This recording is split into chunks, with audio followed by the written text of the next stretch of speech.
Bonjour, voici la deuxième vidéo sur les intégrales généralisées. La précédente vous a permis de calculer quelques intégrales généralisées lorsqu'on connaissait les primitives, les formules de primitives. Mais il existe bien des exercices dans lesquels justement on ne connaît pas de primitives, on ne peut pas aller jusqu'au bout des limites pour obtenir la nature de l'intégrale, converge ou diverge. Donc dans ce cas-là, nous allons dans cette vidéo utiliser des théorèmes qui vont nous permettre de conclure sur la nature d'une intégrale généralisée. Pour cela, nous allons d'abord passer en revue les intégrales généralisées de référence. Dans la précédente vidéo, nous avions étudié les intégrales de Riemann. Puis, nous allons étudier un premier théorème sur la convergence d'une intégrale généralisée par la comparaison, et puis ensuite par les équivalents, et pour finir avec le théorème de la convergence absolue. Alors voilà les exercices que nous allons résoudre dans cette vidéo. Donc vous constatez que les fonctions sous le symbole intégral sont difficiles, enfin je veux dire par là qu'il va être compliqué d'en trouver des primitives. Voilà pourquoi nous allons appliquer les théorèmes qui vont suivre. Alors, tout d'abord, rappel sur les intégrales généralisées de référence. Donc, les intégrales de Riemann que nous avions vues dans la précédente vidéo. Donc, le résultat est le premier et le suivant.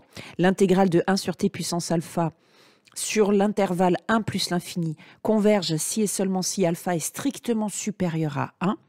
Et attention, l'intégrale de la même fonction, mais sur l'intervalle 0, 1, converge si et seulement si alpha est strictement inférieur à 1. Donc, méfiez-vous de ces deux résultats qui se ressemblent, mais qui sont complètement différents. Dans le premier résultat, en fait, le problème se pose à la borne infinie, et dans le deuxième résultat, il se pose en la borne 0. D'accord ? Et troisième résultat, eh bien, nous avions travaillé un exercice lors de la précédente vidéo. Il s'agit de l'intégrale de la fonction 1 sur b-t, le tout à la puissance alpha, sur l'intervalle AB. Donc, la fonction 1 sur b-t, le tout à la puissance alpha, va être continue sur l'intervalle AB, ouvert en B, fermé en A. Donc, le problème ici se pose en B. Donc, cette intégrale de Riemann, elle converge si et seulement si alpha est strictement inférieur à 1. Donc, pour obtenir ce résultat 3, il suffit de faire un changement de variable pour arriver au résultat 2. Donc, nous l'avions déjà fait dans la vidéo précédente. Alors, qu'est-ce que nous n'avions pas démontré dans la vidéo précédente? Eh bien, la nature des intégrales exponentielles. Donc, les intégrales, alors première version, exponentielle mt de moins l'infini à a, et l'autre, c'est exponentielle moins mt de a à plus l'infini, convergent si et seulement si m est strictement positif. Alors, nous allons démontrer ce résultat tout de suite.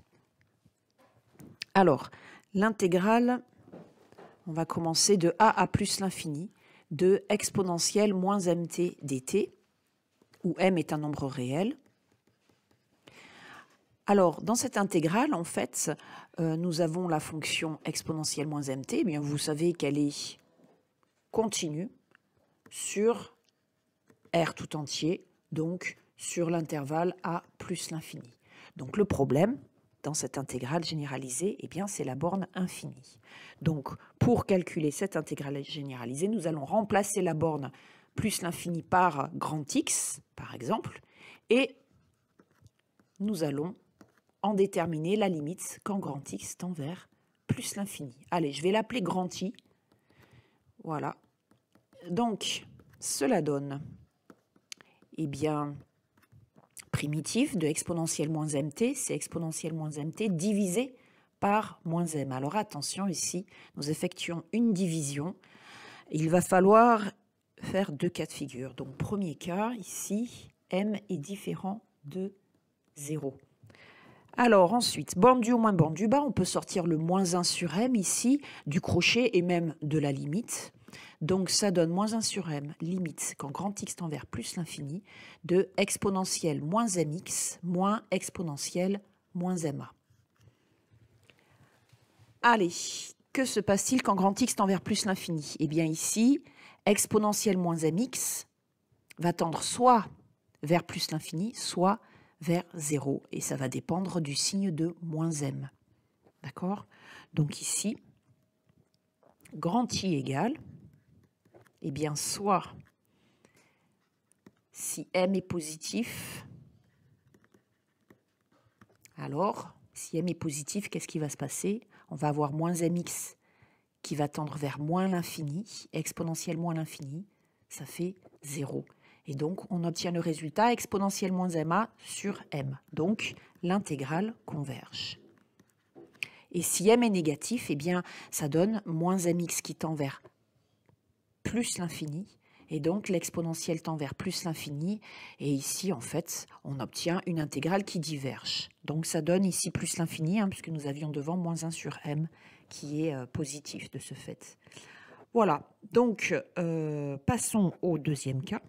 Que se passe-t-il si m est égal à 0?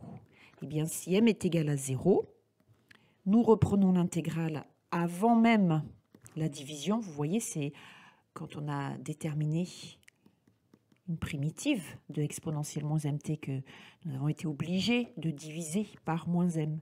Donc ici, on travaille juste avant ce passage, et m, on le remplace par 0. Donc ça fait exponentielle 0 qui fait 1 en fait. Hein. Voilà. Donc, en primitive de 1, c'est x. Enfin, c'est t ici, puisque ma variable d'intégration, c'est t. Donc, je n'oublie pas la limite quand grand X tend vers plus l'infini devant le crochet, borne du haut moins borne du bas. Et donc, quand grand X tend vers plus l'infini, eh bien, cette intégrale, hein, va donner une limite plus l'infini. Donc, elle diverge.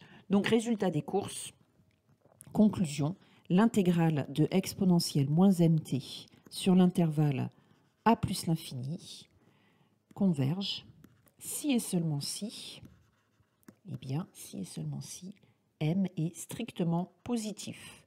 Voilà, je vous laisse travailler le deuxième résultat. Hein, donc, c'est exactement le même travail. Alors, éventuellement, vous pouvez, par changement de variable, déduire le deuxième résultat. Alors, conditions nécessaires de convergence. Alors, ce petit paragraphe n'existe pas dans le chapitre sur les intégrales du semestre 2. Je ne l'ai pas écrit, je vais vous expliquer pourquoi. Alors, on le lit tout d'abord. On vous dit, si une intégrale généralisée de a à plus l'infini est convergente, alors la limite de f de t en plus l'infini est égale à 0. Donc ici, peut-être rajouter quand même une hypothèse. On va supposer que f est localement intégrable sur l'intervalle a plus l'infini, fermé en a. Pourquoi je rajoute cette hypothèse? Eh bien, pour bien vous signifier que ici, c'est la borne infinie qui pose problème. Donc, si l'intégrale généralisée est convergente, alors la limite de f de t quand t tend vers plus l'infini est égale à 0. D'accord? Donc, si on peut travailler sur quelques exemples avec les intégrales de référence. Donc, par exemple, si j'ai l'intégrale de 1 à plus l'infini de exponentielle moins 3t dt, donc nous avons vu précédemment que cette intégrale converge. Et si on calcule la limite quand t tend vers plus l'infini de exponentielle moins 3t, nous obtenons 0. D'accord? Voilà. Ensuite, en autre exemple, une intégrale de Riemann, par exemple, l'intégrale 1 sur t carré de 1 à plus l'infini, elle converge. Si on calcule la limite quand t tend vers plus l'infini de 1 sur t carré, eh bien, on trouve 0. Donc, ces deux exemples ne constituent pas une démonstration hein, de cette... d'accord, de cette phrase mathématique, mais par contre, voilà, c'est pour illustrer un peu ces propos. Alors, par contre, faites attention parce que la réciproque est fausse. C'est pour ça d'ailleurs que je n'ai pas écrit ce résultat dans le polycopié, parce que les étudiants ont tendance justement à trop l'utiliser dans le mauvais sens, c'est-à-dire dans le sens de la réciproque qui est fausse. Alors, ça serait quoi la réciproque? Ça serait si la limite de f de t quand t tend vers plus l'infini est égale à 0, alors l'intégrale de f sur l'intervalle a plus l'infini converge. Je vous donne tout de suite un contre-exemple ici. Alors, un contre-exemple, eh bien, nous allons prendre une intégrale de Riemann. L'intégrale de 1 à plus l'infini de 1 sur racine carrée de t dt. D'accord? Donc, la limite, quand t tend vers plus l'infini de 1 sur racine carrée de t est égale à 0. Et pourtant, cette intégrale généralisée diverge. D'accord? Puisqu'il s'agit de l'intégrale de Riemann, où alpha est égal à 1,5, donc plus petit que 1. Et on a démontré précédemment, dans la vidéo 1, que cette intégrale diverge. Donc vous voyez, méfiez-vous de ce résultat. Par contre, comment vous allez pouvoir utiliser ce résultat? Eh bien, avec la contraposée. Donc la contraposée, c'est le contraire. Donc là, vous avez si l'intégrale sur l'intervalle a plus l'infini de f de t dt converge, alors la limite de f de t, quand t tend vers plus l'infini, est égale à 0. La contraposée, ça va être non B entraîne non A. C'est-à-dire, eh bien, si la limite de f de t, quand t tend vers plus l'infini, est différente de 0, alors l'intégrale diverge. Voilà.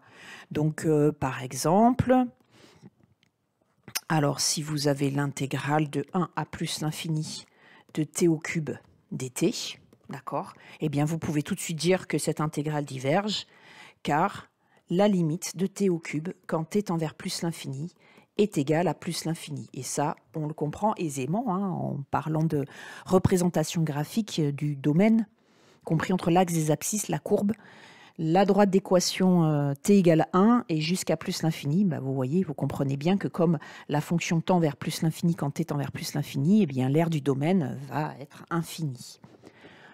Alors, donc voilà, donc ce résultat, en fait, vous allez constater dans les exercices que vous n'allez pas beaucoup l'utiliser.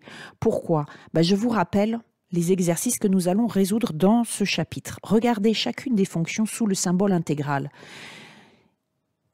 Alors évidemment, les intégrales dans lesquelles le problème se trouve en plus l'infini, bien sûr. Voilà, toutes ces intégrales ici. Voilà, vous constatez que la fonction, quand x tend vers plus l'infini, tend vers 0. Donc en fait, vous n'allez pas utiliser ce petit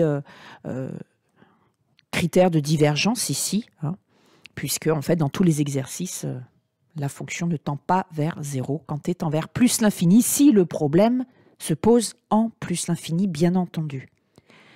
Alors, donc, vous oubliez ce petit critère de divergence, voilà pourquoi je ne l'avais pas écrit dans le chapitre, mais j'ai voulu quand même ici vous en parler, parce qu'on ne sait jamais si vous le rencontrez sur un autre site internet ou dans un livre de mathématiques. Allez, alors, nature d'une intégrale généralisée d'une fonction de signe constant. Et oui, nous allons dans un premier temps travailler uniquement sur les intégrales généralisées d'une fonction soit positive sur l'intervalle d'intégration, soit négatif sur l'intervalle d'intégration. Alors, premier résultat, le théorème de comparaison. Alors, le théorème de comparaison, c'est un théorème qui permet de comparer en fait les fonctions à intégrer avec les fonctions 1 sur t puissance alpha et exponentielle moins mt ou exponentielle mt. Les intégrales de référence, vous vous rappelez. Allez, donc lisons ce petit théorème que nous n'allons pas démontrer, donc nous l'admettons. Soit f et g, deux fonctions localement intégrables et positives sur l'intervalle AB. Donc vous remarquez que l'intervalle est fermé en A, mais ouvert en B, donc le problème va se poser en B, tel que pour tout x dans l'intervalle AB, f de x est positive et inférieure à g de x.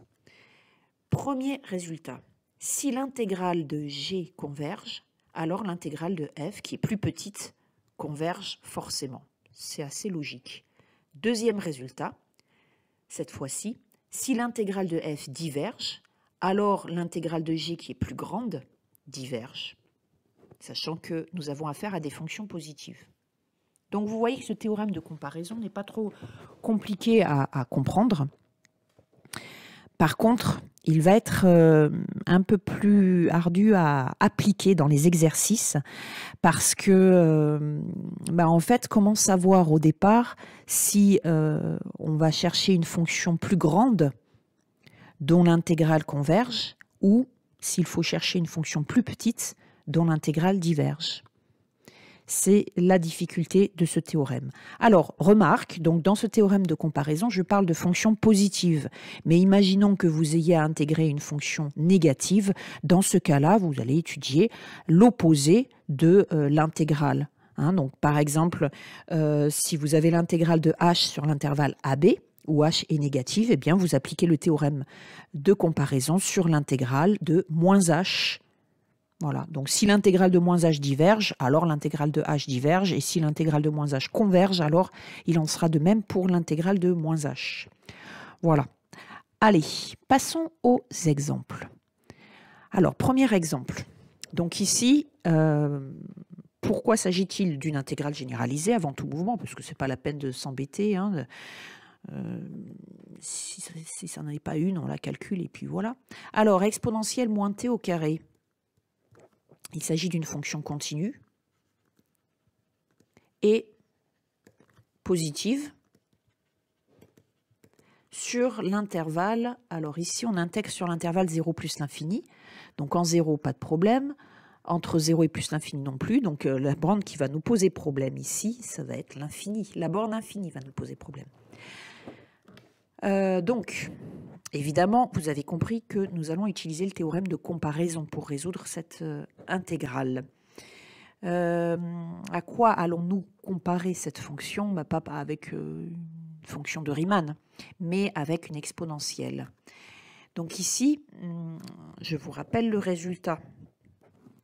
L'intégrale de 0 à plus l'infini de exponentielle moins mt converge si et seulement si m est strictement positif. Donc je vous laisse réfléchir, mettre sur pause puis sur play pour obtenir le résultat. Alors, le résultat, eh bien en fait ici, vous avez l'intervalle d'intégration, c'est 0 plus l'infini. D'accord? Donc on va en fait essayer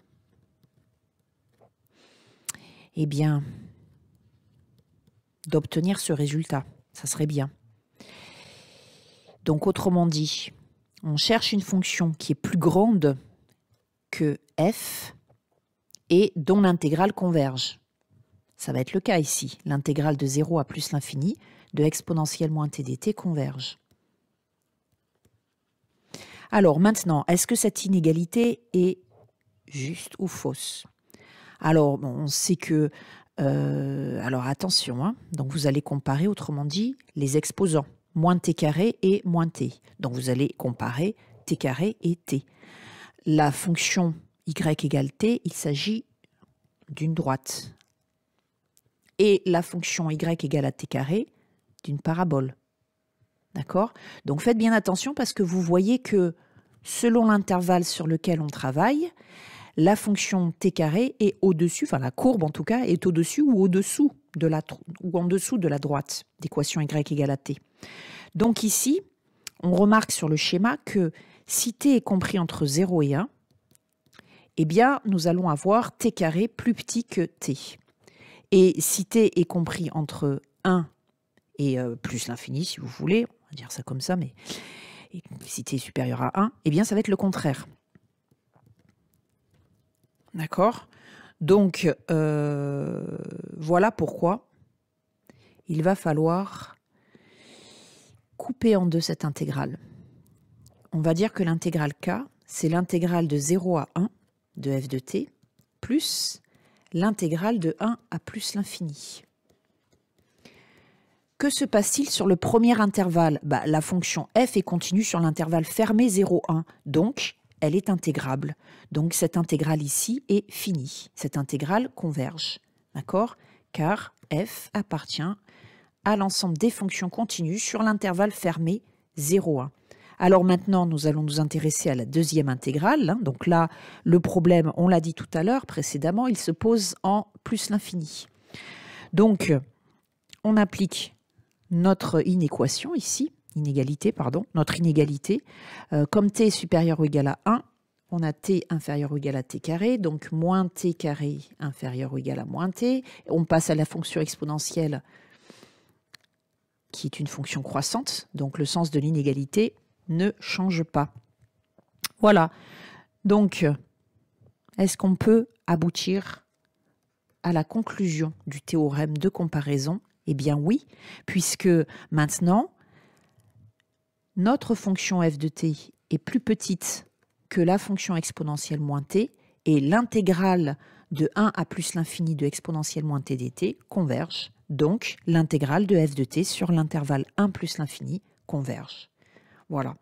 D'accord? Donc là, nous avons fait un peu un travail au brouillon, parce que ce n'est pas toujours évident de trouver... je vous ai expliqué un peu la difficulté de ce théorème de comparaison. C'est, faut-il trouver soit une fonction plus grande, mais dont l'intégrale converge, ou une fonction plus petite, mais dont l'intégrale diverge. C'est ça la difficulté de ce théorème. Donc voilà pourquoi on travaille un peu au brouillon au départ. Voilà. Donc là, j'ai travaillé un peu au brouillon. Maintenant, je rédige. Donc je rédige, la fonction f est continue et positive sur l'intervalle 0 plus l'infini fermé en 0. Donc je signifie de cette façon-là que le problème se pose en plus l'infini.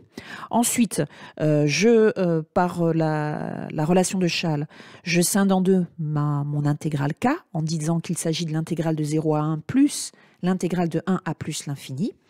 Après, je m'occupe de la première intégrale. Pas de souci, puisque la fonction f est continue sur l'intervalle fermé 0, 1, donc elle est intégrable sur cet intervalle. La deuxième intégrale, par contre, je m'en occupe. Et là, je vois que comme t est supérieur à 1, exponentielle moins t carré va être inférieur à exponentielle moins t. Et comme l'intégrale de 1 à plus l'infini de exponentielle moins t converge, alors, d'après le théorème de comparaison, il faut toujours citer le théorème que l'on applique. Donc, d'après le théorème de comparaison, eh bien, l'intégrale k. Alors ici, c'est, oui, on va l'appeler k2, tiens. Là, on va l'appeler k1. Donc, l'intégrale k2 converge. Voilà. Et nous avions vu dans la vidéo 1 que quand k est une somme de deux intégrales, eh bien, k converge si et seulement si les deux intégrales convergent. C'est le cas ici. Conclusion, notre intégrale ici, notre intégrale généralisée, converge. Voilà. Allez, je vous laisse travailler le deuxième exemple. Vous mettez sur pause puis sur play pour... Alors, voici la solution. Donc ici, déjà, première chose, où se trouve le problème de cette intégrale généralisée, donc en la borne infinie bien entendu, mais la fonction 1 sur racine carrée de t moins 1, eh bien, elle est continue sur l'intervalle 2 plus l'infini fermé en 2. Donc vous remarquerez que dans cette intégrale, il n'y a pas écrit 1, mais 2. C'est un petit peu fait exprès, sinon on aurait eu une deuxième difficulté. Alors non pas que ce soit infaisable, mais l'exercice est comme ça, l'énoncé est comme ça. Alors, donc elle est continue, elle est positive, cette hypothèse est importante puisque le théorème de comparaison s'applique sur fonction de signe constant, donc ici positive. Alors maintenant, eh bien, cet exercice ne devrait pas être trop compliqué. Racine carrée de t moins 1. Tout naturellement, on travaille au brouillon, donc intuitivement, on se dit il est plus petit que racine carrée de t.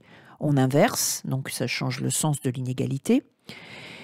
Et on reconnaît ici 1 sur racine carrée de t, c'est-à-dire 1 sur t puissance 1 demi.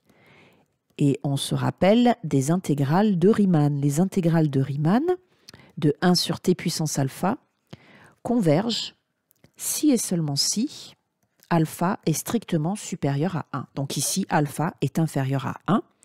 Donc, cette intégrale de Riemann diverge. Alors, peu importe, ici, vous voyez cette intégrale dans le résultat général. L'intégrale ici débute sur l'intervalle 1 plus l'infini. D'accord? Alors qu'ici, l'intervalle d'intégration, c'est 2 plus l'infini, peu importe. Puisque, en fait, sur l'intervalle 1, 2, la fonction est continue, donc il n'y a aucun problème, l'intégrale converge. D'accord? Donc ici, voilà, ce qui nous intéresse, nous, c'est le résultat, en fait, la difficulté en plus l'infini. Donc peu importe si on a ou pas la borne 1, 2, 3, 1000 même. Si on avait eu la borne 1000, le résultat aurait été le même. Voilà.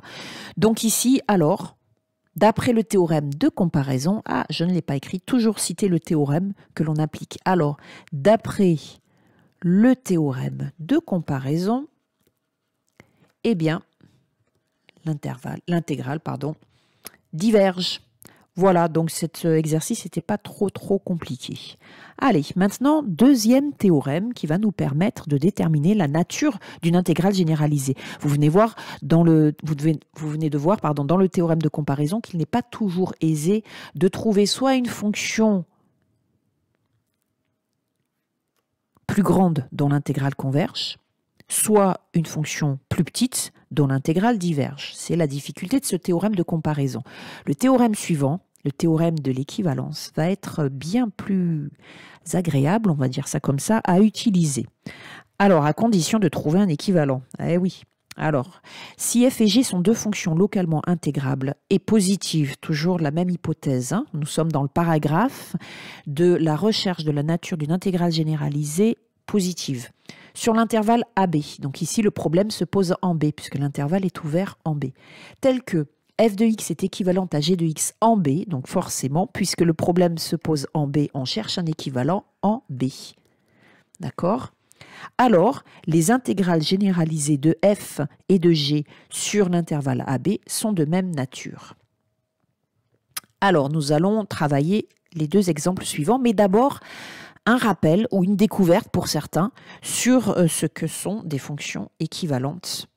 Alors, voilà la définition que vous retrouverez dans le chapitre sur les fonctions. C'est le début du semestre 2 et les deuxièmes années, normalement, l'ont déjà étudié. Et en deuxième année, en plus, les développements limités leur ont facilité la tâche pour trouver un équivalent.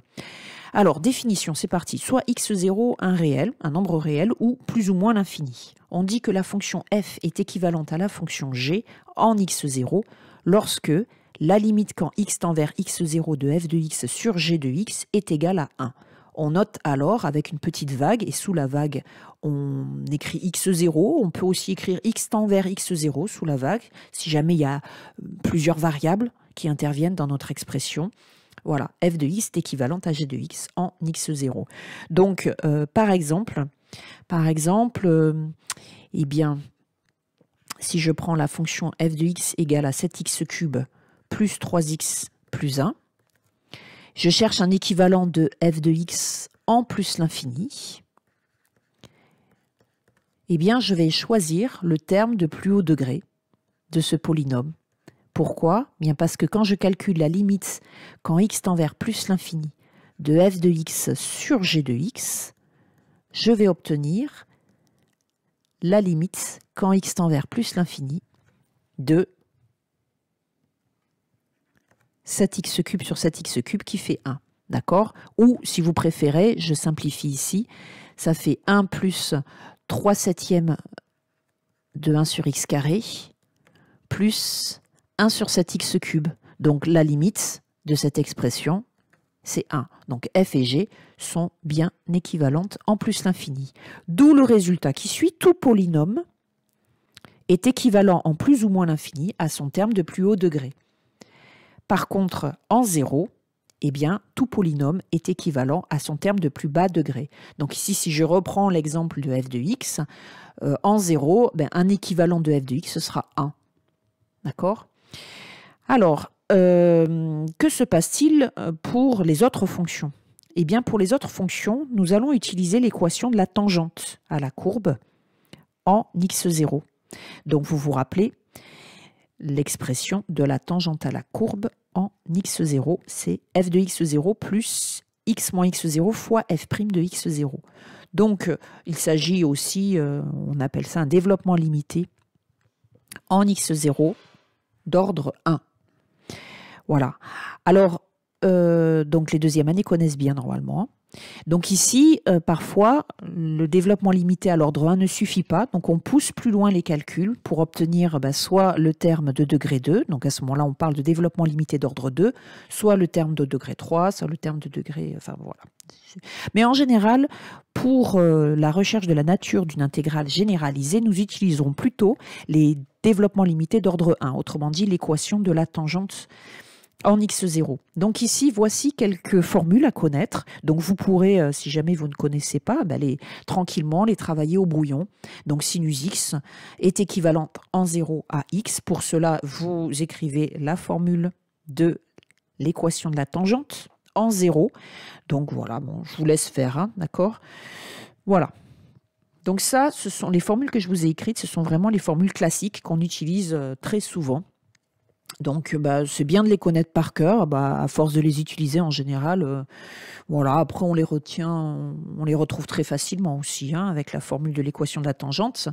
Donc ici, pour cosinus x, vous remarquez que j'étais obligée de pousser à l'ordre 2 le développement limité, parce qu'à l'ordre 1, c'était insuffisant. Hein, on avait juste 1 plus 0, puisque la dérivée c'est sinus, et en 0 ça fait 0. Voilà pourquoi.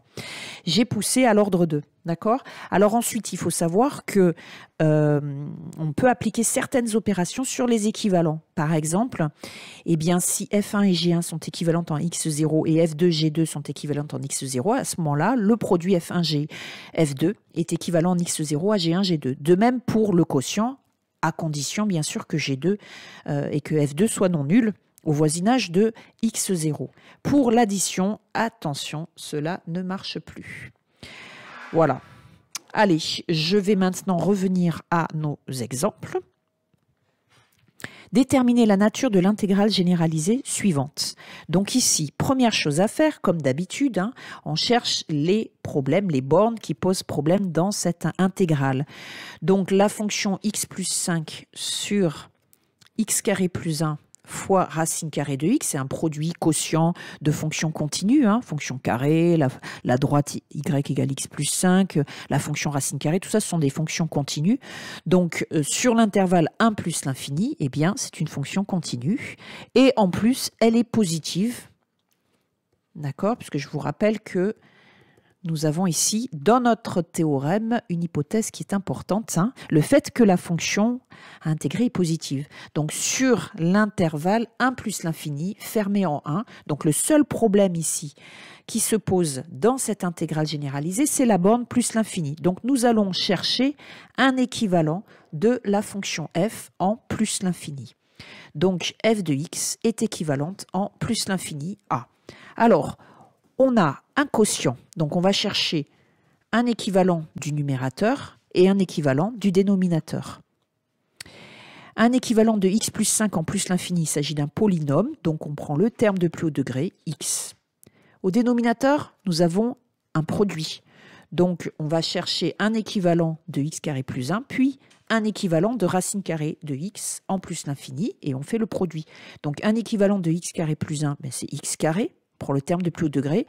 De racine carrée de x, ce racine carrée de x, on va garder comme ça, puisque nous, je vous rappelle que nos intégrales de référence, intégrales de Riemann, eh bien, c'est de 1 sur x puissance alpha. Donc là, on y arrive. On simplifie par x, et ça donne 1 sur x racine carrée de x, qui est égal à 1 sur x puissance 3 demi. 3 demi est plus grand que 1. Donc, vous vous rappelez le résultat sur intégrale de Riemann, je vous l'écris ici. L'intégrale de Riemann de 1 sur x puissance alpha converge si et seulement si alpha est strictement supérieur à 1. Et ici, justement, alpha, c'est 3 demi qui est supérieur à 1. Donc, cette intégrale ici converge. Et donc, d'après le théorème de l'équivalence, l'intégrale de f de x converge. Voilà. D'accord? Donc, ici, donc l'intégrale de, on rédige un peu quand même, de 1 sur x puissance 3 demi converge. Donc, d'après le théorème de l'équivalence, toujours citer le théorème que l'on utilise, le théorème de l'équivalence, grand I converge. Et voilà, et l'affaire est dans le sac.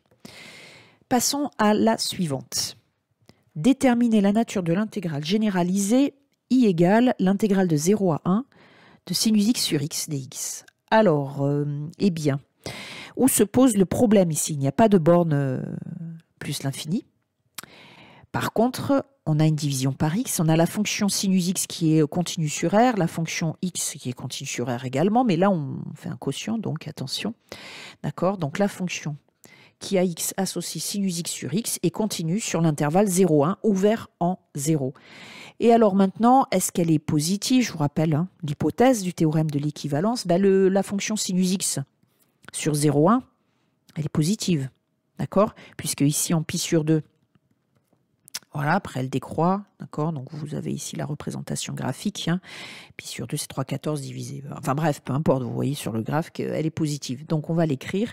Elle est continue et positive sur l'intervalle 0, 1, ouvert en 0, fermé en 1. Allez, j'enlève ce petit schéma et donc maintenant, c'est parti. On va chercher un équivalent au point où ça pêche. Et ça pêche où? En 0. D'accord? Donc on cherche un équivalent de sinus x sur x en 0. Voilà, donc ici, sinus x est équivalent en 0 à x. D'accord? Donc résultat à retenir, parce que vous voyez quand même que ça permet d'aller plus vite. Donc ici, nous allons obtenir x sur x qui vaut 1. D'accord? L'intégrale de 1 sur l'intervalle 0, 1, bah c'est facile. En fait, 1 est continu, hein, donc sur 0, 1, donc elle va être intégrable et donc l'intégrale converge. Si vous voulez, on peut le calculer, mais c'est pas la peine. Hein, donc ça fait t entre 0 et 1, ça fait 1. D'accord? Donc elle converge. Donc, d'après le théorème de l'équivalence, eh bien, l'intégrale I converge. Et voilà. Et c'est fini. Donc, vous voyez qu'il est quand même bien pratique d'utiliser ce théorème de l'équivalence plutôt que le théorème de comparaison. Parce que dans le théorème de l'équivalence, on n'a pas à savoir de quel côté on se place. D'accord? Les fonctions sont équivalentes. Leurs intégrales généralisées sont de même nature. Par contre, attention, il faut chercher un équivalent là où il y a problème. D'accord? Donc, voilà. Allez. Donc, maintenant, nous allons travailler sur les intégrales généralisées d'une fonction de signe non constant. Et oui, parce que les deux théorèmes de comparaison et de l'équivalence ne s'appliquent qu'à des fonctions positives ou tout le temps négatives, d'accord, de signe constant, autrement dit. Alors, que se passe-t-il quand le signe de la fonction intégrée est non constant? Dans ce cas-là, il y a le théorème de la convergence absolue. Alors, qu'est-ce qu'il nous raconte? Soit f, une fonction localement intégrable sur l'intervalle a, b, ouvert en b, fermé en a. Donc, le problème se pose en b, ici. Voilà, d'accord. Si l'intégrale de la valeur absolue de f sur ab converge, alors l'intégrale de f sur l'intervalle ab converge également. D'accord. Donc, ici, on va appliquer ce résultat sur l'exemple suivant. Déterminer la nature de l'intégrale suivante. Alors, première chose à voir, il s'agit d'une fonction continue sur l'intervalle 1 plus l'infini, fermé en 1.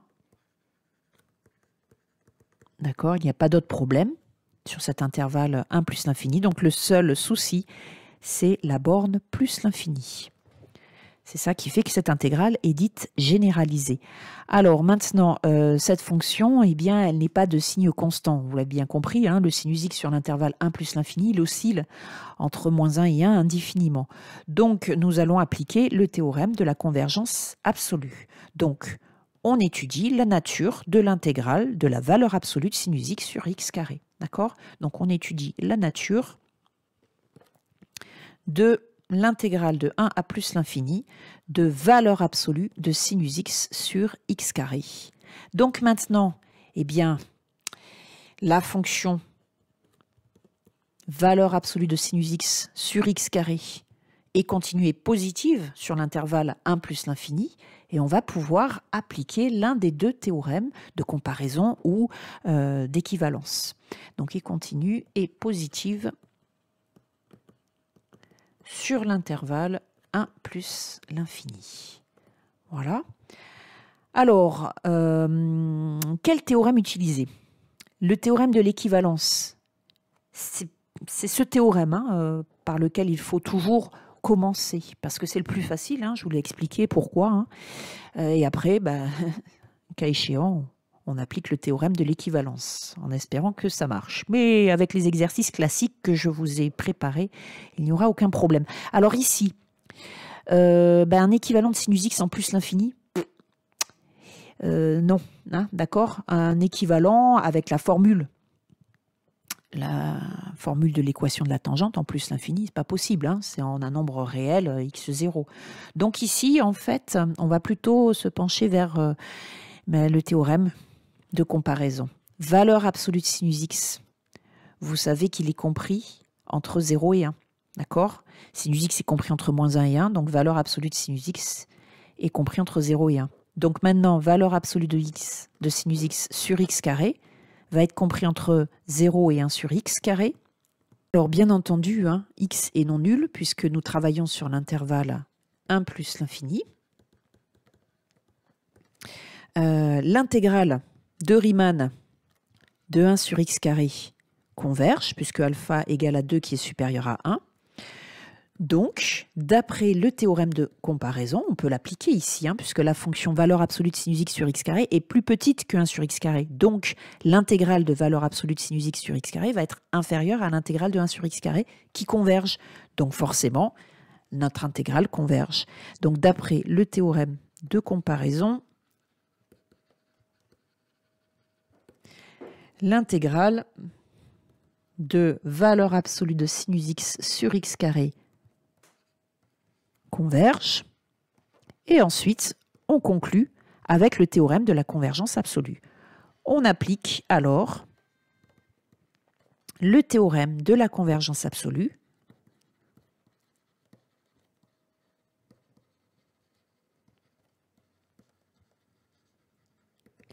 l'intégrale de sinus x sur x sur l'intervalle 1 plus l'infini converge. Voilà, donc j'ai fini cette partie de cours. Il ne vous reste plus qu'à attaquer les exercices. Alors les exercices, les voici, ce sont les exercices 1. Non, l'exercice 1, nous l'avions déjà résolu dans la précédente vidéo. Donc l'exercice 2, 3, 4. Donc vous voyez qu'à chaque fois, on vous donne une indication. Dans l'exercice 2, on vous dit qu'il s'agit d'appliquer le théorème de comparaison. Dans l'exercice 3, le théorème de l'équivalence. Et dans l'exercice 4, pas d'indication, à vous de vous débrouiller entre le théorème de l'équivalence ou le théorème de comparaison. Alors juste un petit conseil, commencez toujours par essayer le théorème de l'équivalence et puis le cas échéant, le théorème de comparaison. Alors quelques rappels pour ces exercices. Alors vous allez avoir besoin de la fonction à partie entière. Hein, puisque dans l'exercice 2, vous voyez ici, on a l'intégrale de 1 sur t puissance partie entière de t. Donc voilà, vous avez la représentation graphique ici de la fonction partie entière.